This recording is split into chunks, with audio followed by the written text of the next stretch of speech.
walk and blow me, no blow position. You, Mr. Deputy Speaker, question blow me, talk sabe, me like asking me go Prime Minister, also acting Treasurer. Papua New Guineans, the lowest income earners were earning 3 kina 50 an hour, and that equates to 28 kina per day. Even now, 5 years later, our lowest income earners are making 28 kina per day. This tin of fish, which most Papua New Guineans eat every day, low income earners, used to cost 5 kina 50 in 2019. This morning, it's 7 kina 50 in Port Moresby. In other parts of the country, it's more than 7 kina 50. This packet of rice used to cost 4 kina 50.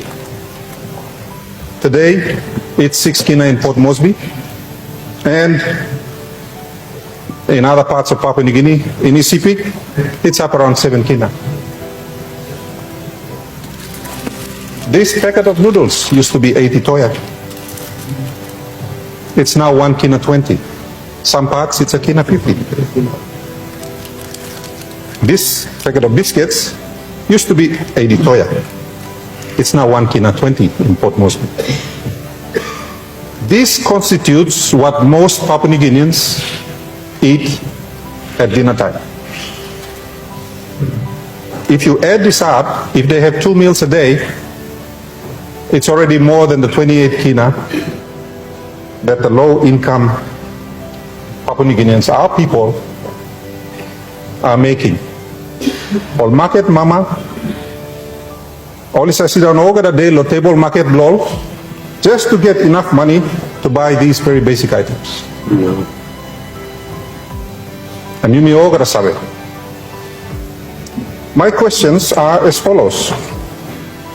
Number one, what fiscal initiatives has the government undertaken in the last 5 years to make these items affordable for our people? What initiatives you play in Kisim Peninsula? If not, what new initiatives do you have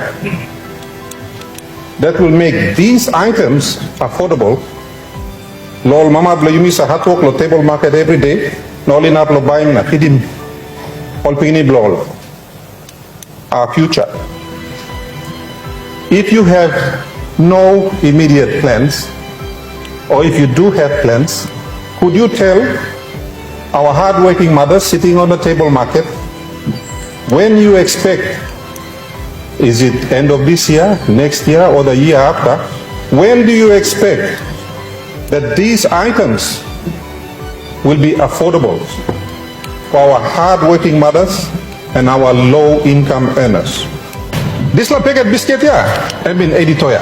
Now I'm 120. Basic arithmetic, 50% increase. You talk average below 5%. 25% inflationary impact over 5 years. But this is a 50% increase. No. People of Papua New Guinea pay him the largest amount of money of any member of parliament. Yes, there is a reason. Yes. He cannot pass the buck to the opposition when he controls all of the levers of state.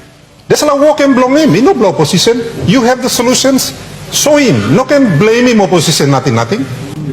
Do the job that the people are paying you for. Yes. Honorable.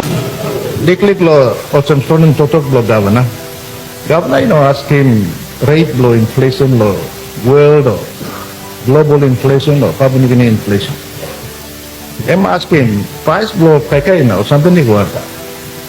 Na pay or man meri workload sin and he's still down to us. Me expecting Prime Minister lo talking this honorable out na country. Why the price controlling mechanisms are not in place? Where is the price controller these days? Now I'm asking question where the physical incentives and Prime Minister Nato Solon put, okay? And put in place. What are those physical incentives that he has put in place to help the businesses in the country, especially the manufacturing industry, who provide some of the biggest jobs, employment opportunities in the country. I just want to remind the Prime Minister, when he refers to former governments, just like myself, he was part of the former government. Yes, yes. We need to stop passing the buck and start fixing the problems. Stop blaming former governments. Thank you.